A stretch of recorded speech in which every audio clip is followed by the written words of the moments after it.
ఆ ఇడ్లీలు పిల్లలు తినకపోతే నేను ఇక్కడ 3 ఇడ్లీలు తీసుకోవడం జరిగింది. ఈ విధంగా సన్నగా ముక్కలుగా కోసుకోవాలన్నమాట. ఈ విధంగా తయారు చేసుకోవాలన్నమాట.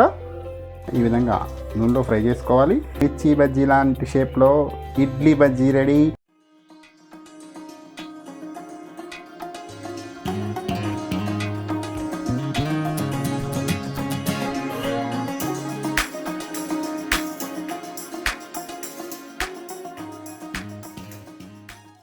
Hi hello viewers, welcome back to my channel Brahmi కబుర్లు విత్ మీ బ్రహ్మానందం.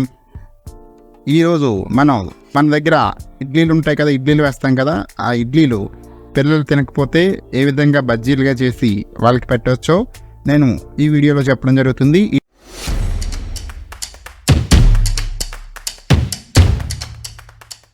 ఇడ్లీ బజ్జీ నేను ఇక్కడ 3 ఇడ్లీలు తీసుకోవడం జరిగింది. వీటిని ముక్కలుగా కోసుకోవాలన్నమాట. వ్యూవర్స్ చూస్తున్నారు కదా, మనం ఇందాక చూపించిన ఇడ్లీని ఈ విధంగా సన్నగా ముక్కలుగా కోసుకోవాలన్నమాట. వీటిని ముక్కలుగా కట్ చేసుకున్న తర్వాత మనం బజ్జీల పిండి మిశ్రమంలో వీటిని ముంచి బజ్జీలుగా వేసుకోవాలి. ఒకసారి మీకు చూపిస్తాను అది కూడా. వ్యూవర్స్, ఇడ్లీ బజ్జీ తయారు చేసుకోవడానికి శనగపిండి, ఉప్పు, కొద్దిగా సోడా, కొంచెం వాటర్ వేసి పిండిని మనం కలుపుకోవాలన్నమాట.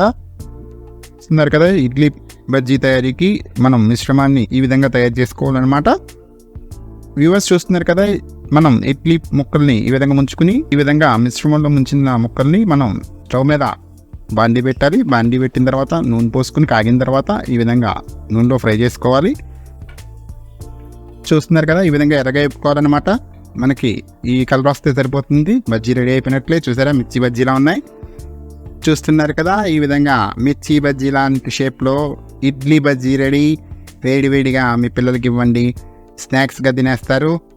సో ఇది ఈరోజు వీడియో నచ్చినట్లయితే మన బ్రహ్మి కబుర్లు యూట్యూబ్ ఛానల్ని తప్పకుండా సబ్స్క్రైబ్ చేయండి. వీడియో నచ్చినట్లయితే లైక్ చేయండి, తెలిసిన వారితో షేర్ చేయండి. మరోసారి కొత్త వంటకంతో మీ ముందుకు రావడం జరుగుతుంది. అంతవరకు బాయ్ బాయ్.